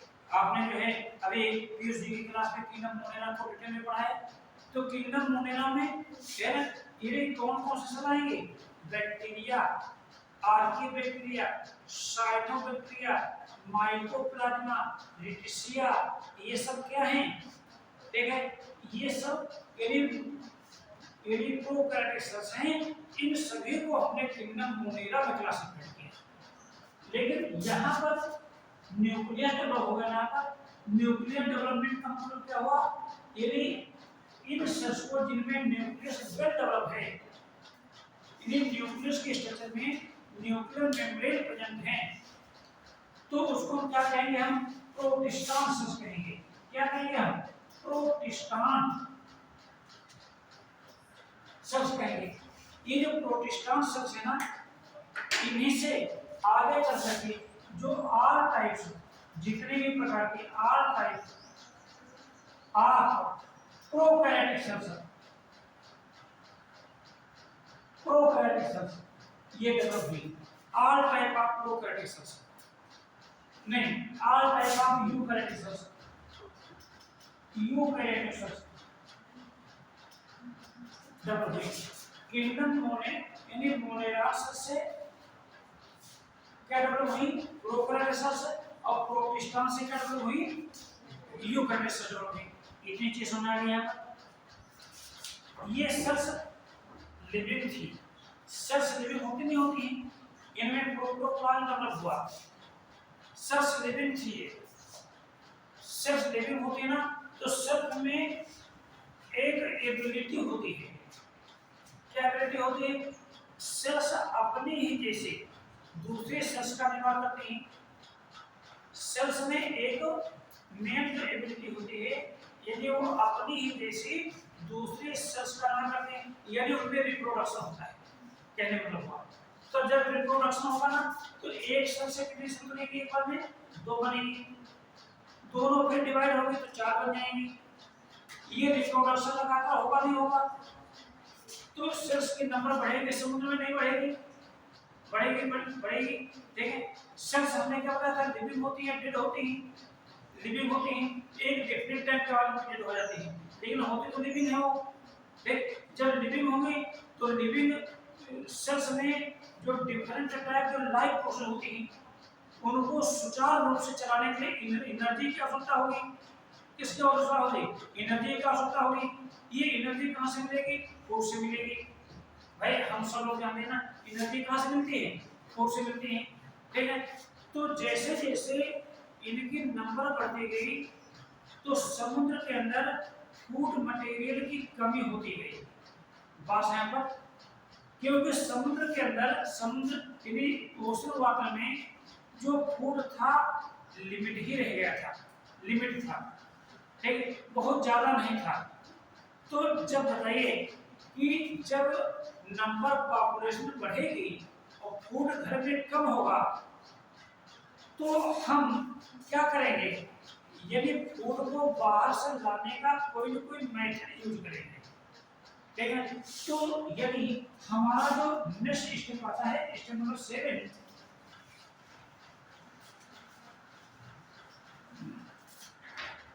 स्टेप नंबर जो 7 आता है, origin of feeding mechanism. Origin of feeding mechanism, यानी जो फीडिंग मैकेनिज्म की कौन सी जो मेथड है वो यूज की गई। जब फूड की प्रॉब्लम लगातार बढ़ती गई, तो कुछ सेल्स ने दूसरी सेल्स से फूड को ऑब्टेन करने लगी। एक लिविंग सेल्स दूसरी लिविंग सेल्स से फूड को ऑब्टेन करने लगी। फूड इंटरप्रेनेट फीडिंग मैकेनिज्म ये क्या करे? पैरासाइटिंग, जिसको हिंदी में कहते हैं परोपजीविता या परजीविता। यानी जब नंबर लगातार बढ़ रही थी, तो हमने क्या बताया कि कुछ सेल्स ने दूसरी सेल्स से फूड को ऑब्टेन कर ली, पैरासाइटिंग हो गया। लेकिन जो कुछ सेल्स ऐसी थी जो ओशन वाटर में, ये जो सेल्स थी, एक हमने कहा डिफरेंट लाइफ स्पान के बाद क्या होती है? डेथ हो जाती है ना, तो डेथ के बाद वो डिके भी होती है। ठीक, क्या होती है? डिके होती है। अब उन डिके सेल्स से या डिके मटेरियल से ये फूड को ऑब्टेन करने लगी, और इस मेथड का नाम क्या पड़ा बेटा? सैप्रोफाइटिज्म। हिंदी में कहते हैं मृतोपजीविता। मृतोपजीविता मतलब क्या हुआ? यदि मृतक से, डेड बॉडी से, यानी जो डेड बॉडी होती है ना, यानी जो डेड सेल्स थी, उन्हीं से पैरासाइटिक में क्या था? लिविंग सेल्स से, ये डेड सेल्स से ये फूड को ऑब्टेन करने लगी। फूड की प्रॉब्लम लगातार कम होती ही जा रही थी, प्रॉब्लम बढ़ती ही जा रही थी। बस यहाँ पर फूड की प्रॉब्लम लगातार बढ़ती जा रही थी, लेकिन क्योंकि सेल्स की ग्रोथ लगातार हो रही थी, इनकी नंबर बढ़ रही थी, तब क्या किया? कुछ सेल्स ने एक एनिमल, जैसे एनिमल में माउथ होता है ना, उस माउथ जैसे स्ट्रक्चर बना ली, और जैसे कि एनिमल फूड को इनगल्फ करते हैं, उसी प्रकार से ये छोटे छोटे लिविंग सेल्स, यानी छोटे छोटे, है ना, यानी एनिमल्स जैसे एनिमल फूड को इनगल्फ करते हैं, उसी प्रकार से ये सेल्स भी क्या कर लेगी? फूड को इनगल्फ कर लेगी। फूड इनगल्फ की इस मेथड को एनीमेलिज्म या जंतुजीवता का नाम दिया गया। एनीमेलिज्म हमने क्या था, फूड की प्रॉब्लम कम हो ही नहीं रही थी, बढ़ रही थी। सेल्स यानी डिफरेंट है ना फीडिंग मैकेनिज्म एडाप्ट कर रही थी। कुछ सेल्स ऐसी थी, उन्होंने क्या किया था कि जो ओशन वाटर में जो इनऑर्गेनिक सब्सटेंस हैं, तो ओशन वाटर में हमने क्या बताया, जो इनऑर्गेनिक सब्सटेंस हैं यानी CO2 या कुछ और H2S, इनका यूज करके, ठीक है, इनका यूज करके इन्हें फूड का फॉर्मेशन करने लगी। इस मेथड का नाम दिया गया था कीमो कीमो सिंथेसाइजर, कीमो रसायन संश्लेषिता। तो रसायन संश्लेषिता में हमने क्या बताया था कि ये जो कार्बन डाइऑक्साइड थी CO2 और इसमें H2S, H2O नहीं है, H2S, इसका यूज किया गया। सोलर एनर्जी का यूज किया गया, यहाँ पर सोलर एनर्जी का यूज किया गया। देख, तो इस सोलर एनर्जी से होता क्या है ना, ये कार्बोहाइड्रेट बन जाएगा C6H12O6 बन जाएगा, पास यहाँ पर। और क्या बन जाएगा, यानी यहाँ पर क्या है, एक प्रकार का सल्फर जो होगा ये मुक्त हो जाएगा, यानी H2O बन जाएगा यहाँ पर, यानी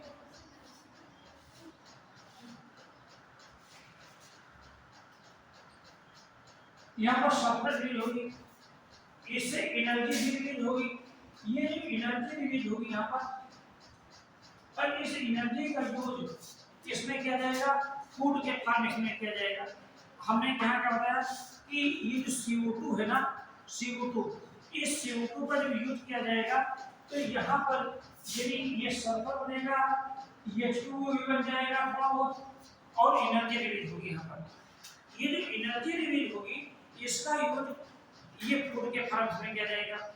कहने मतलब क्या, जब फूड की प्रॉब्लम लगातार बढ़ती गई तो कुछ ऐसी संस्थी उन्होंने क्या किया, समुद्र के जल में विभिन्न प्रकार के जो कार्बनिक पदार्थ थे उनका ऑक्सीडेशन है ना, उनका एक प्रकार का यूज करने लगी, और उस रिएक्शन से यानी जो एनर्जी रिलीज हुई उस एनर्जी का यूज फूड के फॉर्मेशन में करने लगी। आजकल अनेकों प्रकार के कीमोसिंथेटिक प्रतिक्रिया जो होते हैं, इसी मेथड से ये फूड का क्या करते हैं, फॉर्मेशन करते हैं। लेकिन इतनी मेथड का यूज करने के बावजूद भी फूड की प्रॉब्लम जो कि क्यों बनी रही वैसे ही बनी रही, फूड की प्रॉब्लम कम नहीं हो पाई, है ना, कम नहीं पाई। तभी क्या हुआ कि एक नई मेथड जो डेवलप की जिसका नाम था फोटोसिंथेसाइजर, ठीक है। यानी कहने मतलब हुआ कि जब फूड की प्रॉब्लम लगातार बढ़ती गई तो ऐसी कंडीशन में कुछ सेल्स के अंदर एक ग्रीन पिगमेंट डेवलप हो गया मैग्नीशियम आयन की प्रेजेंस में। ग्रीन पिगमेंट डेवलप हो गया मैग्नीशियम आयन की प्रेजेंस में, और उस ग्रीन पिगमेंट का नाम क्या रखा गया, क्लोरोफिल। क्या नाम रखा गया, क्लोरोफिल। समझ में चीज आई पर। तो जब ये ग्रीन पिगमेंट हो गया तो ये क्या करती थी, 6CO2 + 12H2 है। और ये जो ग्रीन पिगमेंट है जिसका नाम था क्लोरोफिल और सोलर लाइट, ये सोलर लाइट समझिए, इसमें अल्ट्रावायलेट रेडिएशन ही थी यहाँ पर। बस यहाँ पर सोलर लाइट इस से आती थी ना, ये ब्लू लाइट नहीं आती थी, अल्ट्रावायलेट आती थी। तो ऐसी कंडीशन में ये C6H12O6 का निर्माण हो गया, कार्बोहाइड्रेट का निर्माण हो गया, और 6H2O और +6O2 बन गई यहाँ पर। क्या बन गई, O2 बन गई यहाँ पर, ये समय यहाँ पर, ठीक है।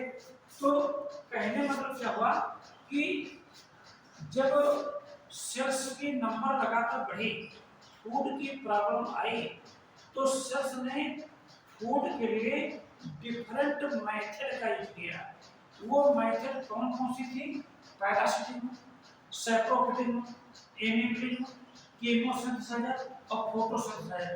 जब ये मेथड यूज हुई तो यदि इस मेथड से ये जो सेल्स थी ये फोटोसिंथेसिस के थ्रू, जैसे ग्रीन प्लांट में फोटोसिंथेसिस होता है ना, उसी प्रकार से फोटोसिंथेसिस करके ये फूड का फॉर्मेशन अपने आप करने लगी, जिससे फूड की प्रॉब्लम क्या हो गई, सॉल्व हो गई। क्या हो गई, फूड की प्रॉब्लम सॉल्व हो गई। फूड की प्रॉब्लम ही सॉल्व नहीं हुई है ना, और क्या हुआ, फूड की प्रॉब्लम तो सॉल्व हो गई, लेकिन एक और इम्पॉर्टेंट इवेंट इवॉल्व हुई। वो इम्पॉर्टेंट इवेंट क्या थी, ये ऑक्सीजन रिलीज हुई। हमने शुरू बताया था प्रिमिटिव एटमॉस्फेयर में ऑक्सीजन थी, नहीं थी। ऑक्सीजन नहीं थी तो हमने क्या बताया था, लाइफ भी नहीं थी। ठीक, लेकिन ये जो यहाँ पर पहली बार ऑक्सीजन रिलीज हुई, ठीक है, तो पहली बार जब ऑक्सीजन रिलीज हुई तो इस ऑक्सीजन ने एक इन्वायरमेंट में रिवोल्यूशन प्रोड्यूस किया।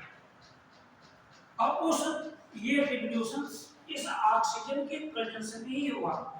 तो हमारा जो लास्ट स्टेप बनता है, स्टेप जो 8 बनता है, वो क्या है, उसको ध्यान सुनेंगे।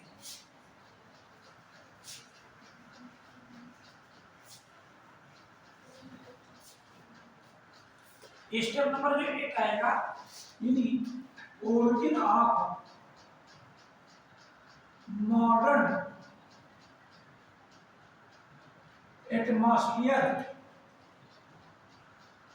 यानी फर्स्ट फोटोसिंथेटिक जो लिविंग ऑर्गेनिज्म थे वो साइनोबैक्टीरिया थे। फर्स्ट फोटोसिंथेटिक माने फोटोसिंथेसाइजर से जो लिविंग बींग में बन हुई, तो फर्स्ट जो लिविंग में थे वो क्या थे, साइनोबैक्टीरिया थे। यानी साइनोबैक्टीरिया यानी वाज फर्स्ट फोटो है ना सिंथेसाइजर लिविंग बींग्स। अब हमने क्या बताया, मॉडर्न एटमॉस्फेयर। इस मॉडर्न एटमॉस्फेयर को एक नए नाम से जानते हैं जो एग्जाम में पूछा गया है, उसको कहते हैं ऑक्सीजन रिवोल्यूशन। ऑक्सीजन रिवोल्यूशन कहते हैं। ऑक्सीजन रिवोल्यूशन मतलब ये जो ऑक्सीजन जो प्रोड्यूस हुई, इस ऑक्सीजन ने क्या किया, पूरे एनवायरनमेंट को में एक प्रकार का चेंजेस प्रोड्यूस कर दिया।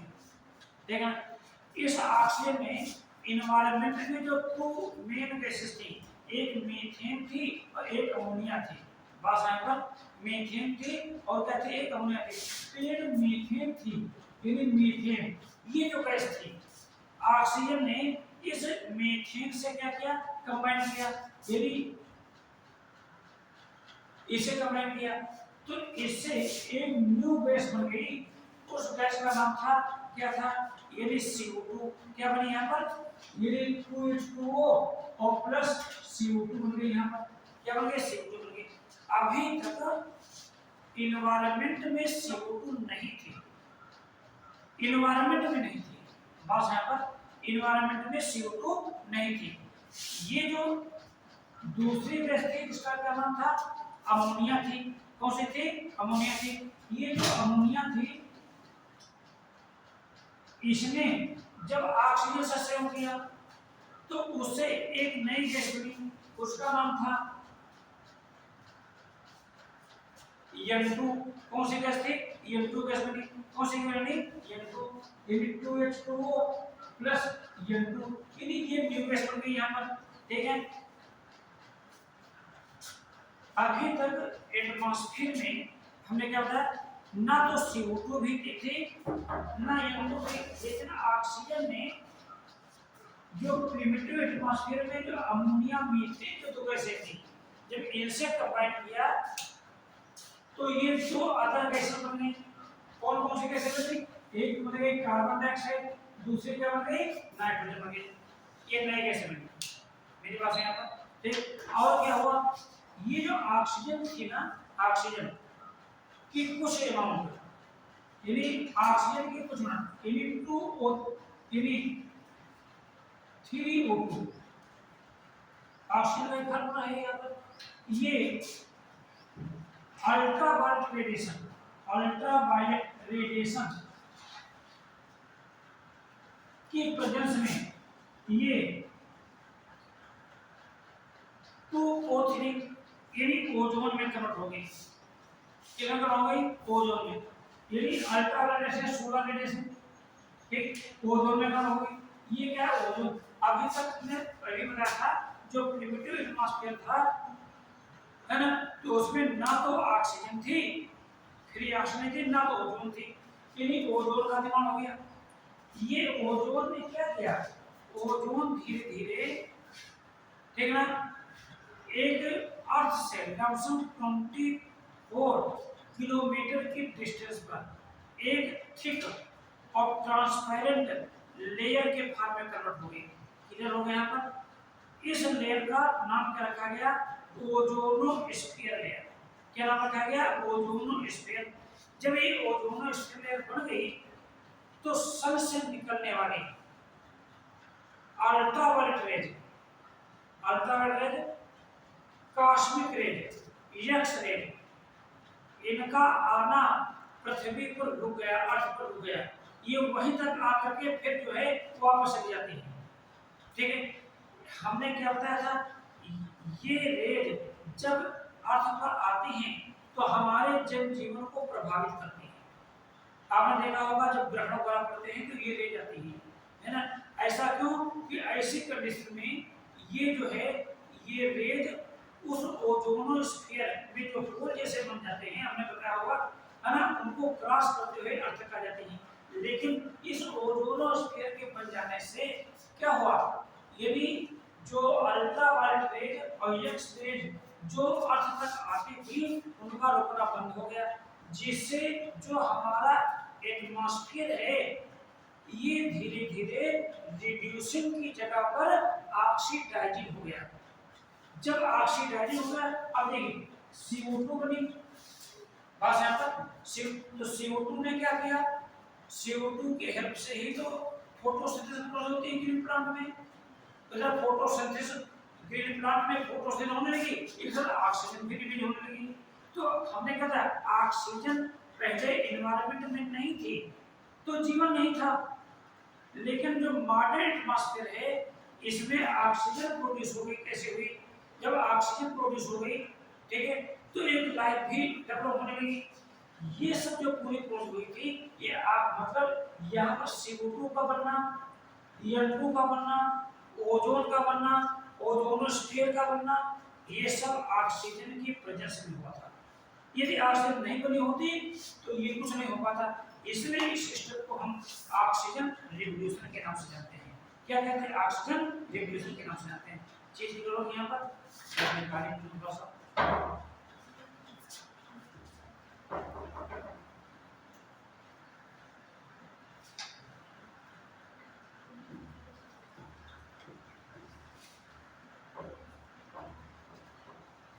एनी डाउट किसी को? यानी ऑक्सीजन के द्वारा ही सब कुछ हुआ। हमको जानकारी होनी चाहिए, इससे क्वेश्चन पूछे जाते हैं एग्जाम में कि किस प्रकार से थोड़ा सा हम लास्ट में आप जो क्वेश्चन लिखे होते हैं उनको हम पढ़ें और आंसर इसी से लिखें।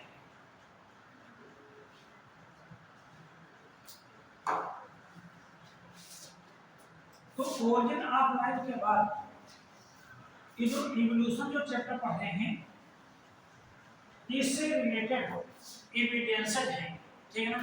तो एक हिंट लेंगे एविडेंसेस ऑफ ऑर्गेनिक इवोल्यूशन। ये बहुत इंपॉर्टेंट चैप्टर है, इससे रिलेटेड खूब क्वेश्चन एग्जाम में पूछे जाते हैं। लेकिन ये जो 30% सिलेबस लस हुआ था ना बेटा यहाँ पर आपके, तो इसमें ये पढ़ाया नहीं गया था इंटरमीडिएट में, इसीलिए बच्चों को ये नहीं मालूम है।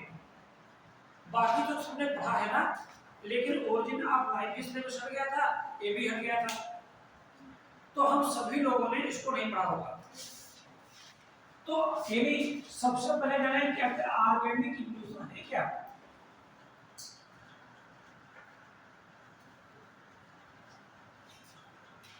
ऑर्गेनिक इवोल्यूशन का मतलब क्या हुआ कि ये जो सिंपल और जो लोअर सिंपल और लोअर जो ऑर्गेनिज्म हैं इनमें एक ऐसा चेंजेज होता समय समय पर, ठीक, जिससे होता क्या है, ये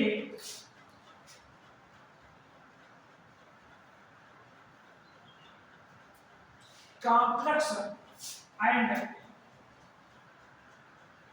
हायर ऑर्गेनिज्म में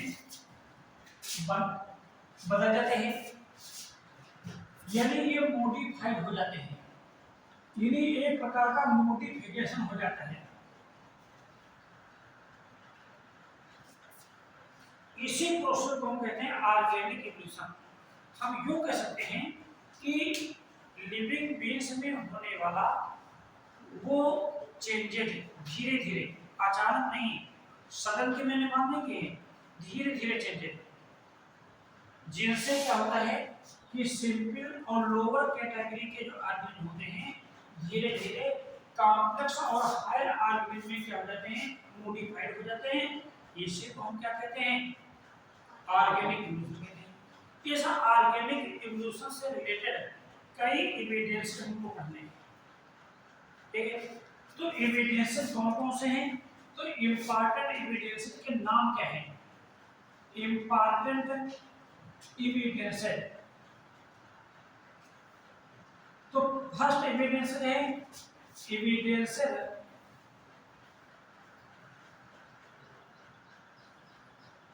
फ्रॉम टैक्सोनॉमी, टैक्सोनॉमी से एविडेंस हैं जो शो करेंगे। हम एविडेंस कोई भी पढ़ाएं जिसमें आपको मैं बताऊंगा कि सिंपल और लोअर कैटेगरी के ऑर्गेनिज्म ये कॉम्प्लेक्स और हाई कैटेगरी के ऑर्गेनिज्म में क्या हो गए हैं, मॉडिफाइड हो गए हैं, ठीक है, टैक्सोनॉमी। दूसरा क्या है, एविडेंस फ्रॉम कंपैरेटिव मॉर्फोलॉजी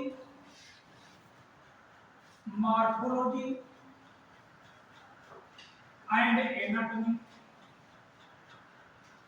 एक एक करके डिस्कस करेंगे, समय चाहे तो लग जाए, समय की बात नहीं होती है।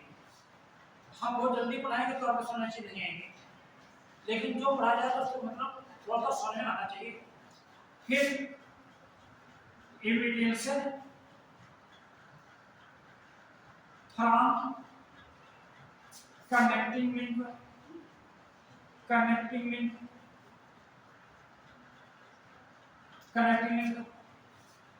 फिर एविडेंस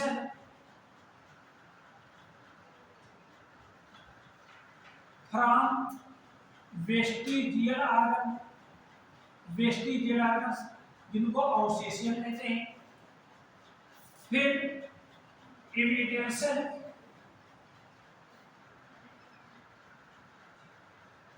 फ्रॉम एम्ब्रायोलॉजी, हमने पूरी ह्यूमन की एम्ब्रायोलॉजी पढ़ाई है, नहीं पढ़ाई है, ठीक है। और क्या है, evidence from physiology,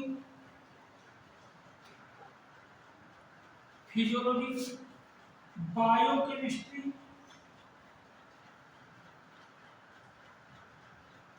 and serology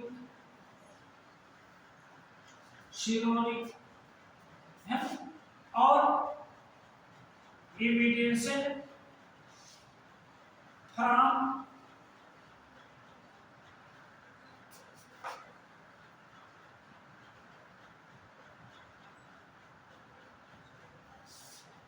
geological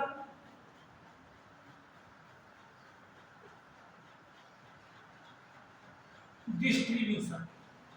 ये डिफरेंट क्या है, एविडेंस है और भी एक आध हो सकते हैं, जो यहाँ पर मेन है उनको मैंने नाम बताया। एविडेंस फ्रॉम टैक्सोनॉमी, सब नोट कर लिया आप लोगों ने। टैक्सोनॉमी मतलब क्या होता है, study of classification of the living things. देखिए यानी फर्स्ट जो हमें यहाँ पढ़ाने जा रहे हैं क्या, एविडेंशियल फ्रॉम टैक्सोनॉमी। टैक्सोनॉमी मतलब क्या होता है, क्लासिफिकेशन। क्लासिफिकेशन हम लोग जानते हैं, ये हम किसी भी एनिमल से प्लांट का क्लासिफिकेशन करते हैं ना, तो उसमें डिफरेंट स्टेप नीचे से ऊपर ले जाते हैं। जैसे कि सबसे पहले ऊपर स्पीशीज है, यहाँ पर स्पीशीज के फिर ये जीनस आता है, जीनस आता है, जीनस के बाद क्या आता है, फैमिली आती है, यहाँ पर फैमिली आती है, फैमिली के बाद क्या आता है, ये आर्डर आता है, क्या आता है, आर्डर आता है, बस यहाँ पर आर्डर आता है, आर्डर के बाद क्या आता है, आर्डर के बाद क्या आता है, यानी सब क्लास आता है, क्लास मान कितने, सब क्लास आता है, फिर क्या आता है, क्लास आता है, ठीक है, क्लास के बाद सब फाइलम आता है, और फिर फाइलम आता है। हम किसी भी प्लांट हो या एनिमल्स, जब इसका क्लासिफिकेशन करते हैं तो ये एक कैटेगरी आती है, ये वाली कैटेगरी आती है। फाइलम के बाद एक किंगडम भी आता है, यहाँ पर किंगडम में प्लांटी है या एनिमिलिया है। ये क्या है, यानी क्लासिफिकेशन के स्टेप हैं जो मेरे बात सिमिलरिटी से डिसिमिलरिटी की ओर ले जाते हैं। किधर ले जाते हैं, सिमिलरिटी से डिसिमिलरिटी की ओर ले जाते हैं। यानी इधर सिमिलरिटी होगी और जैसे जैसे हम बढ़ेंगे तो क्या आते जाएंगे बेटा, डिसिमिलरिटी जाते जाएंगे। बस यहाँ पर मैं सबकी बात छोड़ दूं, मैं एनिमल किंगडम में केवल मैं कार्डेट्स की मैं बात करता हूँ, ठीक है ना। यानी कार्डेट्स की बात करें एनिमल किंगडम में, एनिमल किंगडम में जो कार्डेट्स हैं मैं उनकी बात करता हूँ, बात यहाँ पर। तो कार्डेट्स को हमने कई क्लासेस में डिवाइड किया है, जैसे कि क्लास किसे, दूसरा क्या आता है, क्लास एम्फीबिया, बोलो आता नहीं आता है, बोलो भाई। थर्ड क्या आता है, बोलो जल्दी बोलो, सब लोग पढ़ चुके हो ना, तुझे पढ़ाया है। क्लास बोलो भाई आगे, रेप्टिलिया, रेप्टिलिया, फिर क्या है, क्लास एप्स, एप्स, और फिर लास्ट क्या है, क्लास मैमेलिया। यही तो है ना बेटा, यहाँ पर इनको हमने अलग अलग क्लास में क्लासिफाइड किया है डिसेबिलिटी के बेस पर। जरा गौर सुनिए हमारी बात को, इन कार्डेट्स को हमने अलग अलग क्लास में क्लासिफाइड किया गया है डिसेबिलिटी के बेस पर, लेकिन अलग अलग क्लास में डिवीजन करने के बावजूद भी इनमें कुछ फंडामेंटल कैरेक्टर ऐसे हैं जो सभी में एक है, जिसके बेस पर हमको कार्डेटा रखा गया है। कार्डेटा के जो फंडामेंटल कैरेक्टर्स हैं वो कौन कौन से हैं, लाइफ पीरियड के किसी न किसी स्टेज में नोटोकॉर्ड रहते हैं, नोटोकॉर्ड बने रहते हैं, डार्सल ट्यूबुलर नर्व कॉर्ड होते हैं, रिस्पिरेशन लाइफ के किसी न किसी स्टेज में गिल्स के थ्रू होता है, लाइफ के किसी न किसी स्टेज में पूंछ चले टेल भी पाए जाते हैं, हम लोगों में भी ऐसा नहीं है, हम भी कार्डेट है ना। तो हमने कहा कि हम कार्डेट्स में इतने क्लास होने के बावजूद भी कुछ ऐसे फंडामेंटल कैरेक्टर्स हैं जो सभी कार्डेट्स में एक हैं, इसीलिए उनको कार्डेटा में रखा गया है। जैसे presence of notochord, presence of dorsal tubular nerve cord, ventral position of the heart, heart जो वेंट्रल पोजीशन पर होता है, ठीक है। रिस्पिरेशन बाय गिल्स क्लिफ्ट होता है, प्रेजेंस ऑफ टेल। ठीक, यदि हम देखा जाए, ध्यान दीजिए, कार्डेट्स का बक्स बच लेकर चले, मान लेते हैं कार्डेट है यहाँ पर, देखिए यहाँ ये क्या है, यदि कार्डेट्स है यहाँ पर, तो कार्डेट से जो पहली ब्रांच बनी यहाँ पर, देखिए यहाँ पर पहली ब्रांच ये बनेगी पिसेल, तो यहाँ से दूसरी ब्रांच बनेगी, क्या बनेगी, एम्फीबिया, एम्फीबिया से तीसरी ब्रांच बनेगी क्या, रेप्टिलिया, रेप्टिलिया से ये ब्रांच बनेगी एप्स, और एप्स से क्या बनेगी, ये मैमल्स। तो एक ट्री बन गया बेटा, नहीं बना यहाँ पर, स्टार्टिंग यहाँ से हुई ना, कहाँ से स्टार्टिंग कार्ड से, कहने मतलब हुआ कि अलग अलग ग्रुप में, अलग अलग क्लास में डिवीजन करने के बावजूद भी, ठीक है, इनमें फंडामेंटल कैरेक्टर प्रेजेंट हैं जो ये बताते हैं, क्या बताते हैं, सुनिए ध्यान से जरा, क्या बताते हैं कि, ध्यान दीजिए, ये जो क्लास एम्फीबिया का डेवलपमेंट इससे से हुआ है, क्लास एम्फीबिया का डेवलपमेंट कहाँ हुआ है, किससे हुआ है, इससे से हुआ है, क्लास रेप्टिलिया का डेवलपमेंट किससे हुआ है, एम्फीबिया से हुआ है, क्लास एप्स का डेवलपमेंट किससे हुआ है, रेप्टिलिया से हुआ है, और मैमेलिया का डेवलपमेंट एप्स या रेप्टिलिया से हुआ है।